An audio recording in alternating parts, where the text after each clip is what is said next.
Om Jnana-timirandhasya Jnananjana Shalakaya Chakshurunmilitam Yena Tasmai Shri Gurave Namaha. Srimad Bhagavatam, Canto 3, Chapter 23, Text 3, Translation and Commentary by His Divine Grace A.C. Bhaktivedanta Swami Prabhupada. Translation. Working sanely and diligently, she pleased her very powerful husband, giving up all lust, pride, envy, greed, sinful activities, and vanity. Purport. Here are some of the qualities of a great husband's great wife. Kadamuni is great by spiritual qualification. Such a husband is called Tejiyangsam, most powerful. Although a wife may be equal to her husband in advancement in spiritual consciousness, she should not be vainly proud. Sometimes it happens that a wife comes from a very rich family, as did Devahuti, the daughter of Emperor Swayambhuva Manu. She could have been very proud of her parentage, but that is forbidden. The wife should not be proud of her parental position.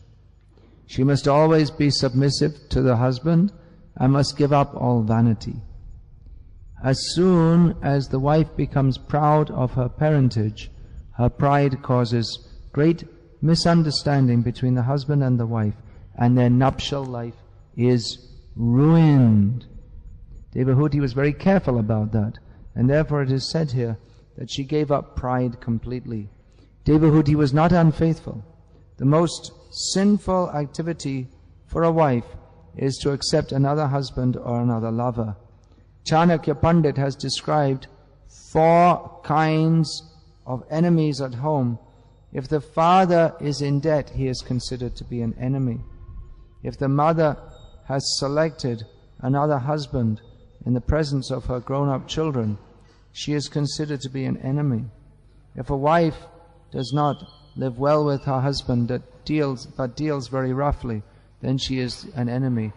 And if the son is a fool, he is also an enemy. In family life, father, mother, wife and children are assets. But if the wife or mother accepts another husband in the presence of her husband or son, then according to Vedic civilization, she is considered an enemy. A chaste and faithful woman must not practice adultery. That is a greatly sinful act. Srimad Bhagavatam is also known as Paramahamsa Sanghita, treatise that is appreciated by Paramahamsas. Yasmin Paramahamsyam Jnanamekam Amalam. It's also stated herein is the knowledge which is appreciated by Paramahamsas, and is also appreciated by persons who are desirous to become Paramahamsa. Paramahamsa, we generally understand this to be a person situated on the topmost platform of spiritual life. A synonym for Paramahamsa is Saransh, or one who can accept the essence. Just like a swan, we are told, is able to extract milk from a mixture of milk and water.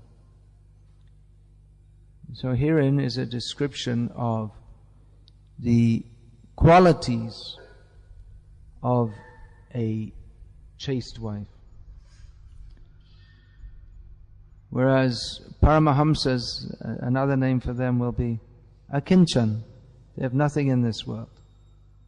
They aspire for nothing in this world. They are only dhan, Akinchan dhan.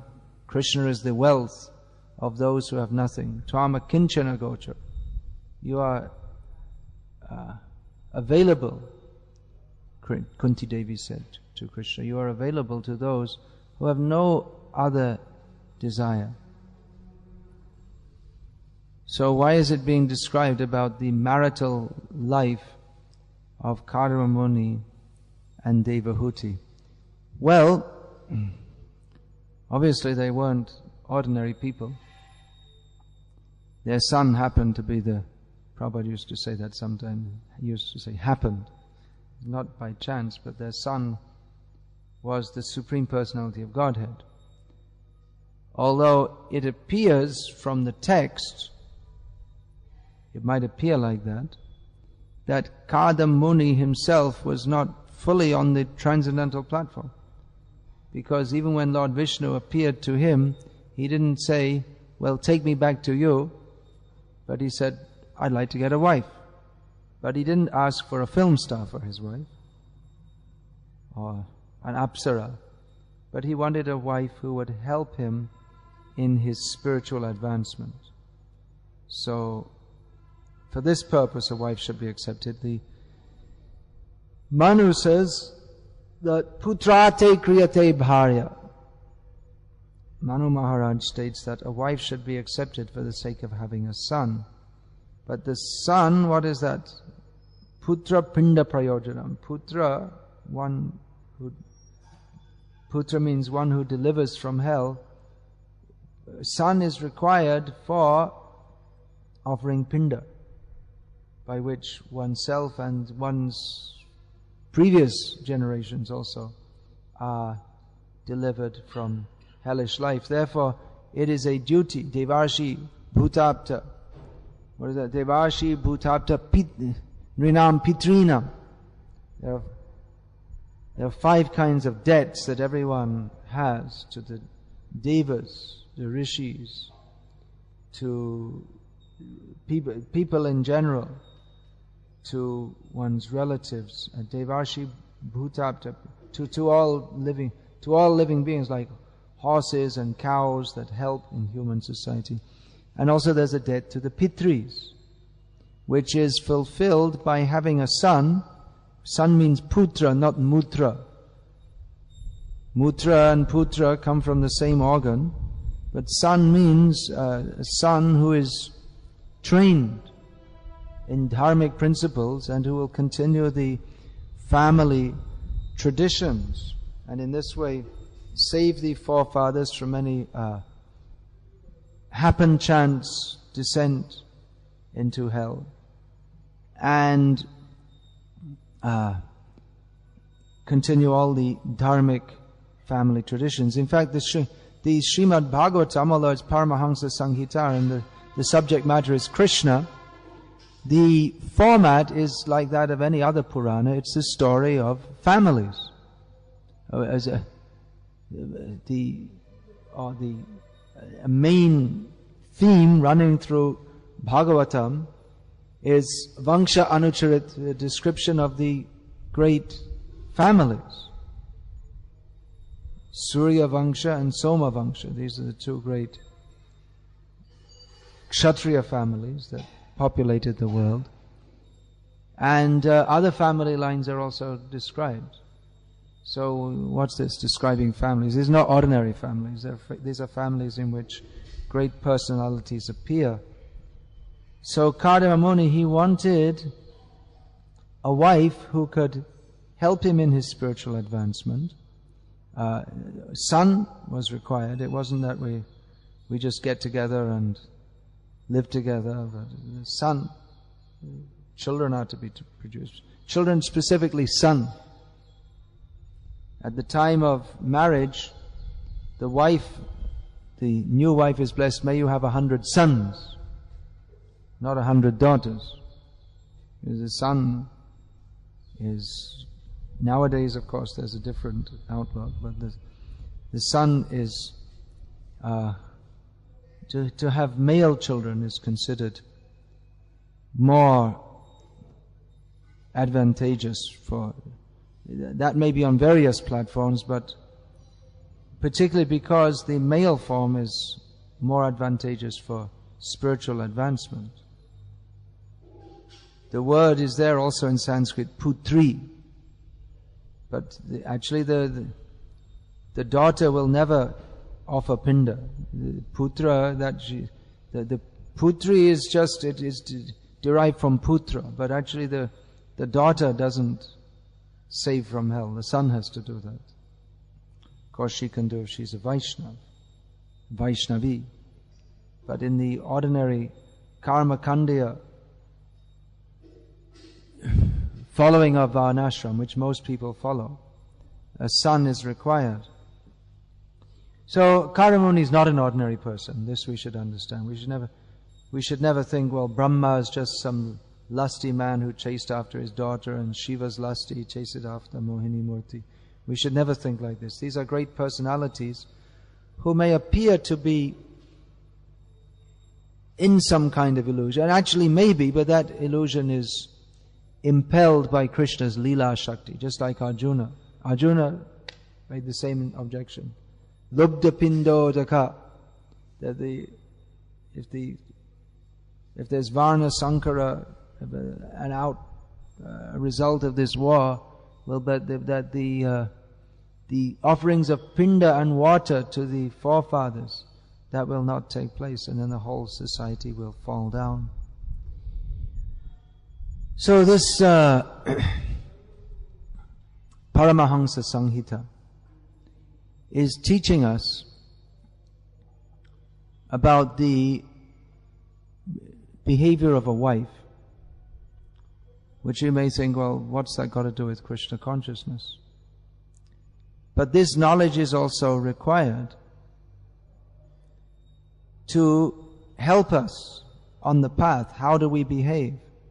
Just like Arjuna asked Krishna that Sita pragyasya ka bhasha samadhis tasya keshava stita dhi king prabhasheta kim asita vrajeta kim. He asked Krishna, what is the behavior of someone who is fixed in consciousness? How does he converse? How does he speak? How does he walk? How does he talk? He wants to know. It would be expected that the behavior of a perfect person is different to that of any Joe on the street, or any Sunil on the street, or any ordinary person. You don't expect him to be an ordinary person. There must be something exceptional about him. So, certainly persons who are on a high platform of consciousness, their activities and attitudes are going to be different to those on a lower platform of consciousness, because activities are impelled by consciousness. So this Srimad Bhagavatam is the Paramahamsa Samhita and teaches us how Paramahamsas lead family life also. You may think, well, Paramahamsas shouldn't have family life, but they may do so. In this case, to produce a child who is the Supreme Personality of Godhead, and also to show an example to human society of what is ideal family life, what is the ideal behavior of a husband, what is the ideal behavior of a wife. It's not expected from this narration that to be an ideal husband and wife, one has to perform severe austerities to the extent that Kadama Muni did. But Paramahamsa, they will take the essence. What is the essence of this relationship? How the husband is fully fixed in his purpose of life, spiritual realization, and the wife is fully fixed in assisting him. So that's the essence. And how does she do it? Giving up lusty desires. I want this, I want that. Giving up pride. I'm from a big family. Who are you? You're just some beggar. Dvesham, there may be some between husband and wife. Between two people living closely together, it can be like the rubbing of sticks. Some friction can be produced. So it may be just irrationally. That's why it's also said here, apramatta. Irrationally, someone may come to dislike someone for no real good reason. Maybe you just don't like some idiosyncrasy they have, or something like this. In the modern age, it may be that, well, I want to watch this TV program, no, I want to watch the other TV program, or some silly thing like that. and then they start fighting. So, giving up dvesha, bad feeling, lobha, which is closely related to karma. Desire means desire to enjoy, and lobh means desire to accumulate. So they're closely. Sinful activities, madam, vanity. Prabhupada notes in a purport in the 4th canto of Bhagavatam that generally for women, combing the hair is an important part of their life. Sitting in front of the mirror, combing their hair. And she only need to comb it for 1 or 2 minutes to get all the knots out, but they're on combing and brushing for hours, and then sitting with the lipstick and powder, this, that, the other. Vanity. To try to make the body look very beautiful, and to take pleasure in looking at my beautiful face. Isn't it what? I look so nice. So this is vanity. I don't know if there's a word directly in Sanskritam for that, but it's one kind of ahankar. So vanity, giving up all of these things. She served her husband very submissively. So these qualities that are described of great personalities in Bhagavatam, Mahabharata, in Ramayana, these are the qualities which shaped Indian civilization for so many years. And even 20 years ago, in India, if it was described in general that these are the qualities that every woman should aspire for, to be very submissive and humble in serving her wife without any false prestige, then everyone, both men and women, mostly would accept that. But nowadays it's quite opposite.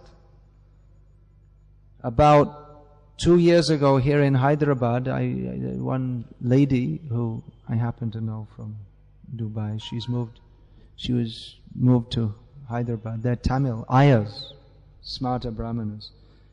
So she came with her son, who at the time wasn't very much interested in devotional service. But you say he's from a pious Brahmin family. So she introduced me to him, and so I said to him that now, you see, you're probably going to get married soon. You're getting to that age, and so you're earning enough money. So don't throw your wife out to the office, and she'll be sitting among men. She'll be knowing men more than you. And in this way she'll be spoiled, and there won't be anyone to look after the children. He said quite politely, but he objected and said, well, Swamiji, I believe that women, they should have a life of their own. In other words, I believe that my wife should be a prostitute. She should just be independent, svirini. Do whatever she likes. If she wants, she can do whatever she likes. So they've been trained differently now. There's this feminism, which is a very prominent influence in the world at the present time. It's a social theory that all over the world, men used to dominate women, but that's wrong. That women should have their own rights and be independent.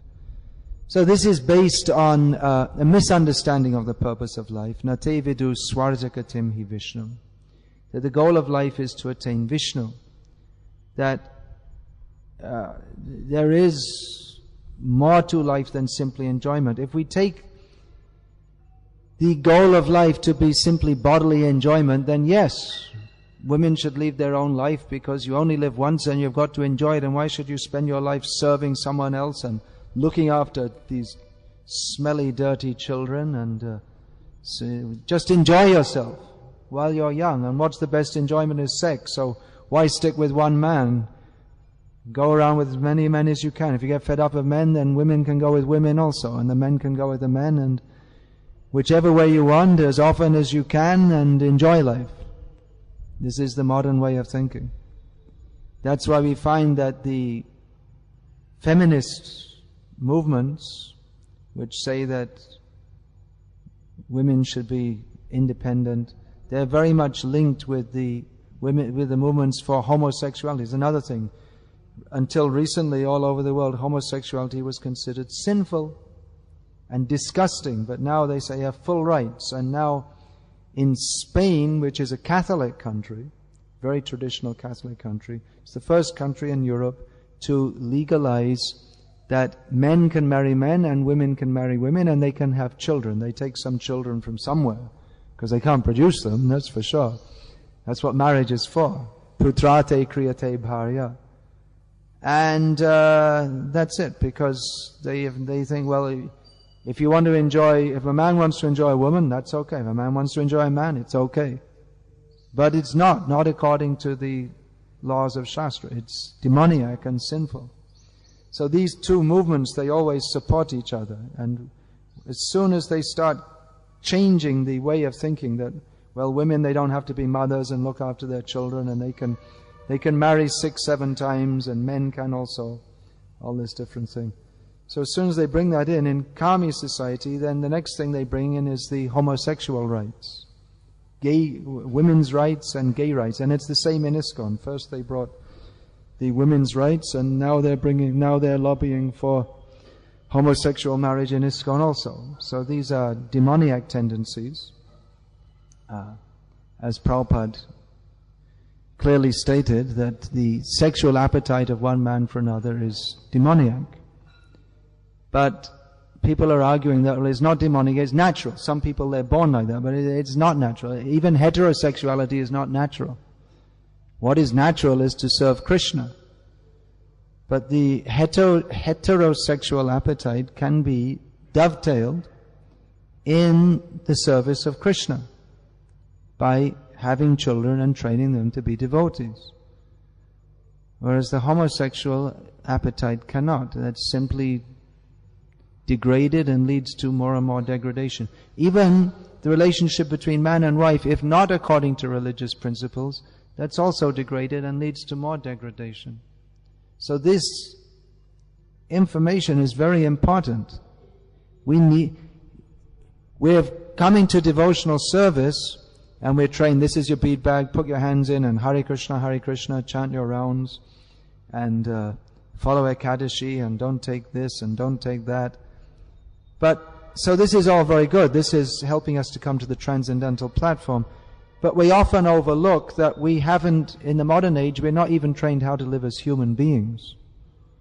So, we're brought up, the modern education and the whole modern ethos teaches us how to live as demons and go to hell. And the whole culture we're brought up in is demoniac.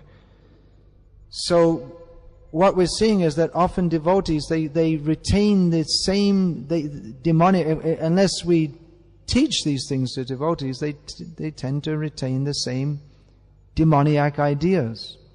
And they think, because they don't know. It might be there in Prabhupada's books, but if we don't speak it, then devotees don't take it very seriously. And then they think, well, it's just something in the books, that's all. It's some kind of cultural oddity. But this thing, you see, women have to serve their husbands. They have to have husbands. That's the first thing. They go half their life, they're like 29 years old, and then they start to think about having a husband. That by the time they've already had about 6 or 7 boyfriends, at least. And they've been independent so long, they can never dream of what they don't even like. They're against the idea of independence, and they're trained in the schools to think that women should not be submissive. And then they have a hellish family life, because the woman's always trying to put down the man. And they can't be happy even on the human platform. What kind of children they're going to have. So this is given in Shastra. These are Shastric information, how we can live at least a human way of life. And from that platform develop spiritual consciousness.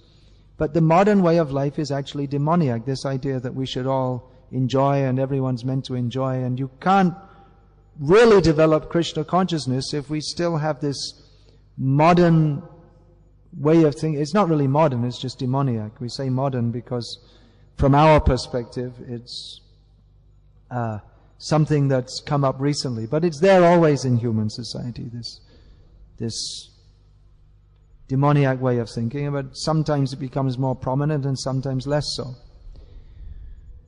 So, this kind of training was previously given to young girls from the beginning of life. How to be like Sita. Not how to be like a film star. Film star means prostitute. Means they're just showing off their body to all the men, and now they're promoting, oh, my daughter should go to the Miss India contest, and they become very proud. Why proud? It means you're promoting that your daughter is just degraded. But people think, well, this is nice. We should wear different fashions, and women should cut their hair and have all different hairstyles. They don't think, we don't want to tie our hair up. Why is the hair tied up? They just think it's some old fashion. But there's a purpose to that, is that the hair, that's an attractive feature. So it should be tied up and covered, because the wife is meant for one, she's meant to be enjoyed by one man, not by every man. But because they're trained in this consciousness, they're brought up that, they see on the TV the girls, they mix up and they want to do like that. So they think, let me put my hair out and dress very attractively to attract every man. So it's prostitute consciousness. And that's all. A woman who wants to attract every man means, what is that? Well, I just said it. There's no need to say it again and again, but this is what's going on. So that's why the culture is that, what is that? Sorry, I'm very tired. What's that from Manu? Prabhupada quotes so many times. Striyams, what is it? Naivam striyam swatantra marhati. Something like that. Prabhupada quotes that. Prabhupada quotes again and again that women should never be independent. In the childhood, they should be under the protection of their parents. In youth, they should be under the protection of their husband. And then in old age, they should be in the protection of their sons. Protection means you can't just do what you like. You say, well, I just want to go off by myself somewhere. You go off by yourself, then you're unprotected. So it cannot be allowed. The husband will say, no, you cannot go. The gopis are praised because they left. Their husbands protested, but still they went to Krishna. But that's not for imitation. That's the gopis. That's lila. But for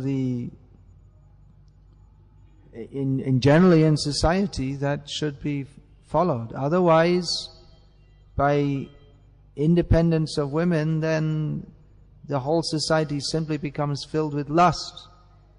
Women are mixing up with men, men are mixing up with women, and lust destroys everything. As soon as lust becomes prominent in society, then there's no question of spiritual advancement, there's no question of peace of mind.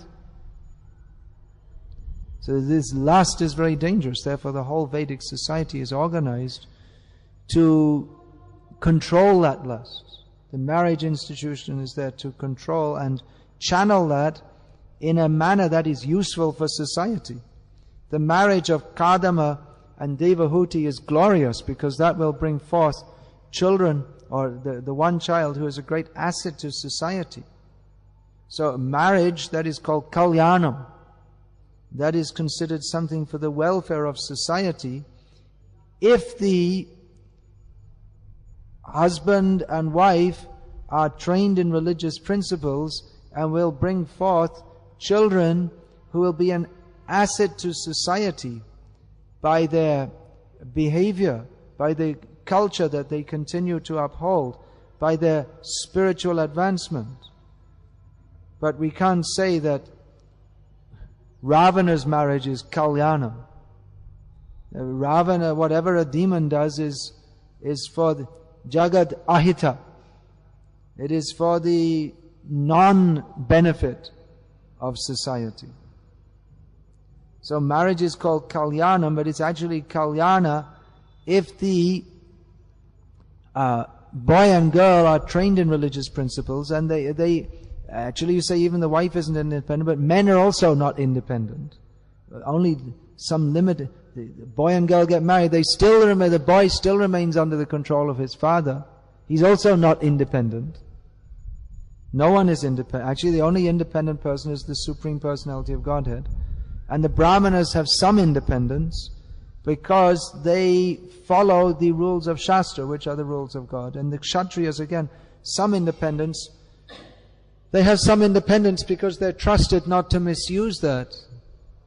But there's also checks and balances. Just like I was talking the other day where was that? I was talking about how the Brahmanas, if they don't follow their principles, they're rejected from Brahmana society.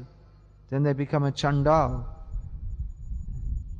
How the Kshatriyas, if they misbehave, in the worst instance, just like Vena Maharaj, the Brahmanas, by mantra, they killed him because he was misusing his position so badly. So, actually no one has, when he said, Nastriyam Swatantra Mahati, that's it, I forgot, now I got it right. So when it said women shouldn't be independent, actually no one should be independent. But particularly, the women should not have, they should have very limited, they should be controlled actually. Once Trivikram Swami told that, he said to Prabhupada that he was telling Prabhupada about his life prior to coming to Krishna consciousness. And he said, well actually my mother was an alcoholic. And Prabhupada was surprised. He said, oh, you couldn't control her? You couldn't discipline her? Prabhupada expected the son should tell the mother, you don't drink, stop, and she should follow. Of course, that's a dream in modern life. The women, they just want, everyone wants to do what I like. I, me, I, me, mine. This is the purpose of my life. I have a husband is, what can he do for me? Can he bring in money? Can he give me enjoyable sex? If not, then there are plenty of other men. So this is the demoniac way of thinking. Aham mameti. I, me and mine. But the Vedic culture trains us to give up that consciousness. Actually, the position of woman is very good because she's trained in all the good qualities, submissiveness, service, which are very good if they're channeled towards Krishna. But the modern society is training us to be proud, even though we have nothing to be proud about, but simply puffed up over nothing, and is creating disaster in society. That again, Arjuna was afraid that by the women are unprotected, they will become corrupt, and then there will be Varna Sankara, and the unwanted children, or children who are born without sanskaras, just born out of lust, and such children, they will make a hell in the world. So that's what's going on nowadays. No one is performing sanskar, very rare. Husband and wife, they come together out of lust. And it's considered, more and more, it's considered that the main purpose of married life is to enjoy lust. And then the children are just an unwanted product of lust, and they're born in lust, and they're raised in lust. And then we can't expect that any peace in society from such bad, unwanted byproducts. So it's a very dangerous situation in human society. So we should begin in our Krishna conscious movement training these things. There's a tendency within our movement to try to go along with the modern demoniac way of thinking and at the same time be devotees. Young girls come and we don't tell them that, look, you've got to stop wearing a t-shirt. That's just one to promote lust. And all these things. That you should understand what is the behavior of a chaste woman. And no one is teaching. And then they get married, and even get married to a devotee, and they're miserable because they have no idea how to live as husband and wife. No one ever told them. And the only idea they have is what they got from Cineblitz. So what kind of marriage are you going to have? It'll be simply miserable. I'm seeing gurus get to know all the problems. That even devotees are getting married, but because they have no training in what it means to live as human beings, and still the young wife is wanting to go to work, and the other women are telling her, why do you want to stay at home? Go to work. Go and mix up with all other men, and don't stay at home and cook for your husband. And so they're encouraging, we find even within the society of our devotees, they're encouraging demoniac attitudes and behavior.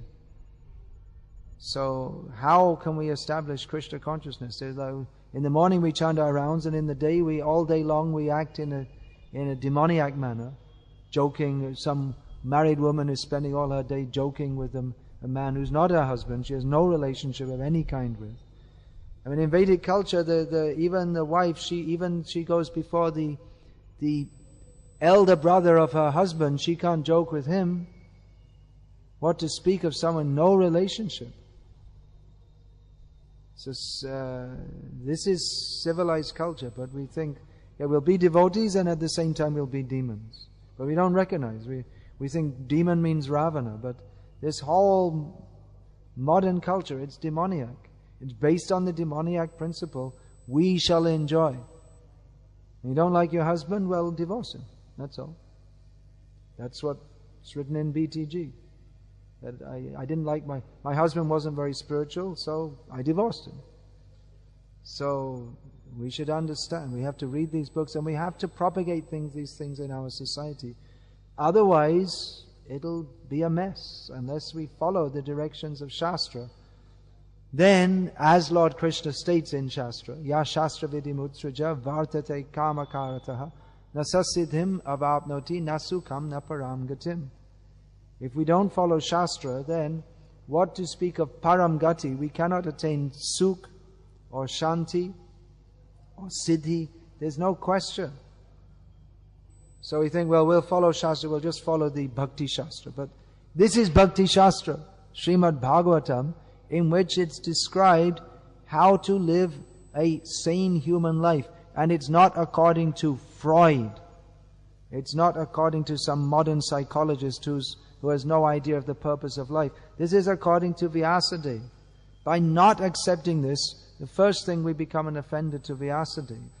If we think we have to we'll learn about bhakti from Vyasadeva, but how to conduct our lives, we'll learn from some management consultant or some psychologist, then immediately this becomes offensive to Vyasadeva. We're immediately fallen if we don't accept Shastra. So we have to be very careful. There's the dharmic path and the adharmic path. You can't be a devotee and be a Ravana at the same time. The two things don't go. You see, what is the behavior of saintly people? Kunti Devi. Draupadi, of course, was exceptional, but she also didn't act in a demoniac manner.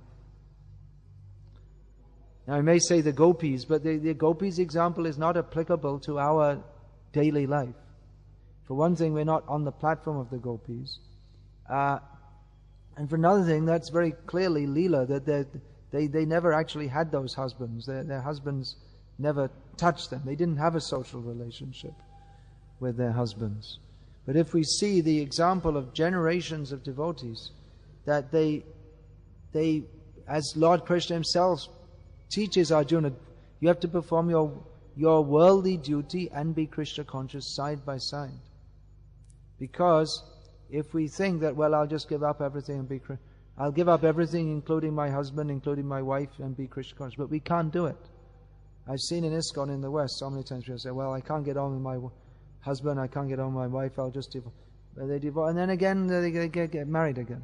Because they have the lusty desire. It's not that they're so advanced. Now I want to renounce.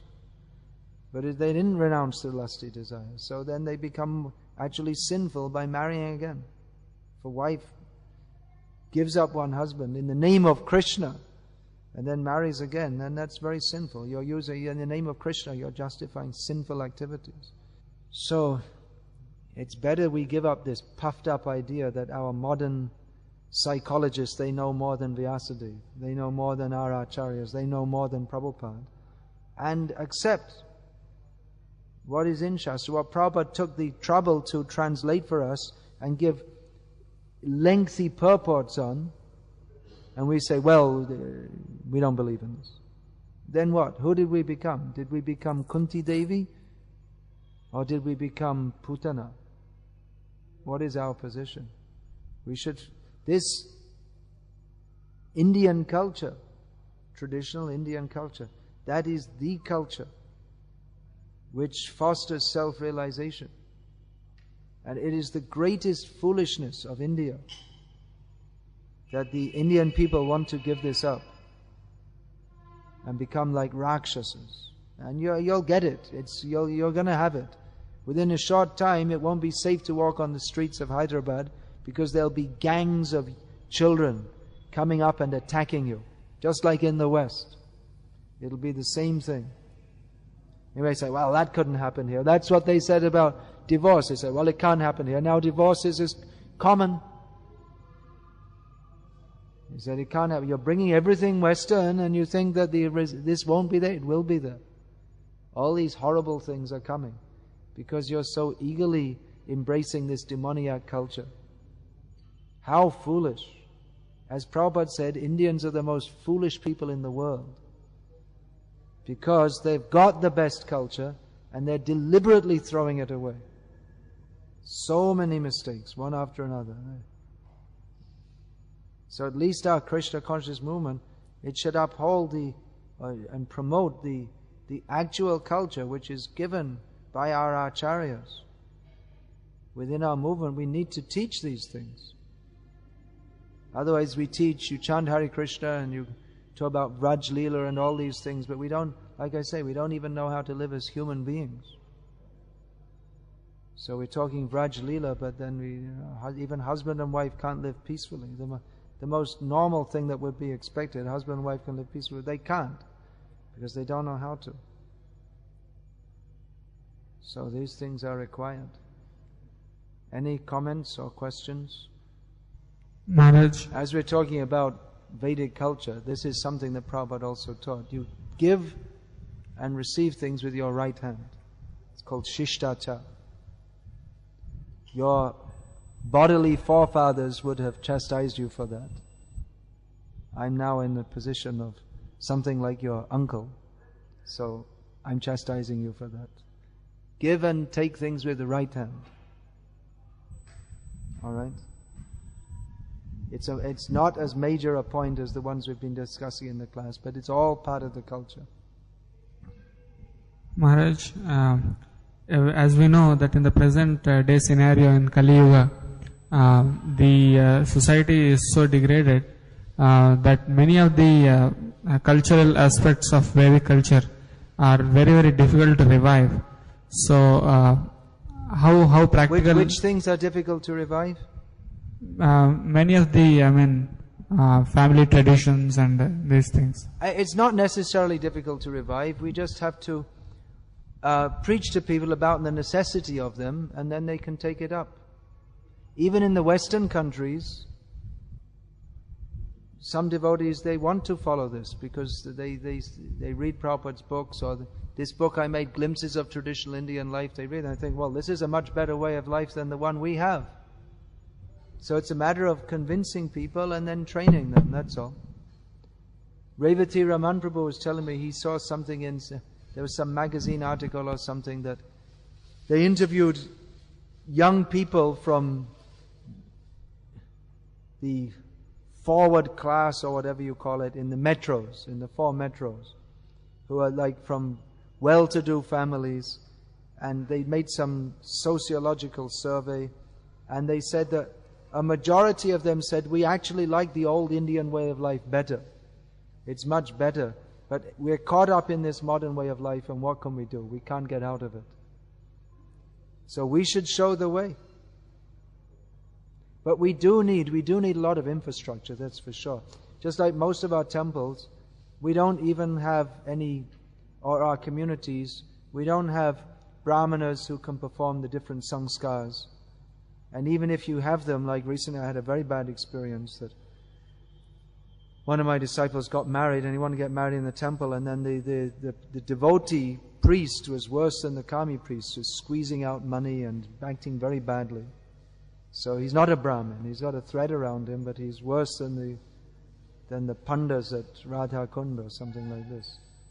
So we need this, and then astrologers, we need people who can teach tell Mahabharata, and who can tell the stories, and the children, and so many things. We don't have even education for our children. So it's true, we need a lot. It can be done, but we need a lot of infrastructure. We have to think about these things. Think about it and do it. So, Maharaj, my question is... Prabhupada was very much concerned with social development. He wanted these Varnashram communities, because we're busy preaching. What comes after that? People become devotees. But practically speaking, we're saying it's very difficult for people to maintain in devotional service because they're living in the demoniac society. And especially so in the Western countries. It's difficult for most of our devotees are going to be grihastas. Great majority. And it's difficult enough in India to maintain Krishna consciousness for the grihastas. And in the West, it's just like some brahmacharis I'm bringing from the West to India, and they're thinking that if I go back to the West, then I'll get married, then I'm finished. Because most of the devotees, once they're married and they get caught up in the materialistic way of life, and their spiritual life goes right down because of bad association. So we don't have an infrastructure. Prabhupada wanted these farm communities where we could live together and help each other be Krishna conscious. So Prabhupada, he was concerned about that. Otherwise, we're preaching, we make more and more devotees, so many more come in the door, and in the meantime, the old batch is going out. That's why you meet someone, oh, yes, I was initiated in 1980s. Oh, really? Whoa, you survived. Everyone should survive. There should be a few who don't go out the door. But the way it is, we're so busy making new devotees, but we don't maintain the old ones. Maybe one of the reasons is in our training. Even we're giving, nowadays, it's good, we started Shastric training in philosophy, but we also need training in culture and behavior. And that means the whole way of life, attitudes to life. And as you may be aware, this one of my main concerns is that the attitudes of women that are being inculcated nowadays are very destructive to society. But they're being trained that you're just being exploited. If you don't serve your husband, you're just being exploited. Well, Prabhupada said, better to be exploited by one man than by every man. That was Prabhupada's reply to that. Then you become a sex symbol, or a prostitute, in another word. That you're just trying to attract all different men. And that what happens when you get 32, 33, 34, the body is no longer attractive, and there's younger women who are more attractive, and however much you put on lipstick and this and that, you're not very attractive. So your independence and enjoyment lasts up to the age of maybe 30, 33, 34. And maybe you can find some older, 60-year-old men as you go towards 40. But then after that, you're finished. No one's interested. One of my sisters, she was one of the early feminists, and she never married. I don't think even she can remember all the boyfriends she had. But now she's finished. She's 50 years old, and no one likes her. She has no friends. Even my father, who's a very liberal kind of person, even he's disgusted with her. So that's it. You just end up as a frustrated old woman with no friends, no children, no respectability in society, and you have a lonely old age. No one cares for you. That's what you get. That's the reality of your independence, enjoying. So it's actually advantageous for women to fix themselves up on one husband, look after their children, and just lead what would be previously be considered a normal, respectable life. And of course be Krishna conscious.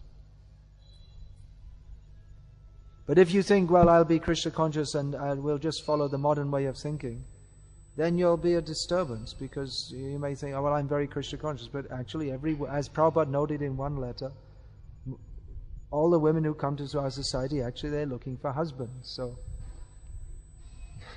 we don't. If there's no arrangement for that, then it simply causes a disturbance. That instead of young men and young women coming to the temple for Krishna, well, they're coming for Krishna, but they have some other motive also. So that causes a disturbance. Maharaj, my question was that in the present modern scenario, how can one get the necessary support and strength to be able to live by these principles? How can we live by these principles? How do we get support? Well, we should all support each other. And there should be arrangements that those who are devotees, who are going to get married, how they're going to get married, help them. Previously there would be, within the family it was all very strict, and the older people would guide the younger people, but many times the devotees, their parents are not devotees, or they want them to be demons. So then our older grihastas, they have to help the younger grihastas. Everyone has to help everyone else and support and encourage. What do you think, Vedanta Chaitanya Prabhu? Young grihasta. Any comments? No? Old grihasta? Generally devotees don't like to talk about these things. They're too controversial. They're afraid that someone will come and with a machine gun and shoot them or something verbal. Anyway, I'm a rhinoceros. They call me a dinosaur, but I'm also a rhino. I've got thick skin. I've had lots of bullets shot at me and I don't care anymore. So we have to speak as Prabhupada spoke. Prabhupada was very open about these things. Even people were against him. He was very open. So we should also do for the benefit of human society. If we don't speak because we're afraid that people won't like us, that means we are more interested in our own sense gratification. People will like me, I will be popular, than what is actually for the benefit of human society. So popularity or unpopularity, that shouldn't be our motive. We should think, what is for people's benefit? The doctor has to give the medicine and the child is screaming at him and biting him, but still he has to give it. All right, I'll finish there. Hare Krishna. All glories to Srila Prabhupada. Srimad Bhagavatam Ki Jai.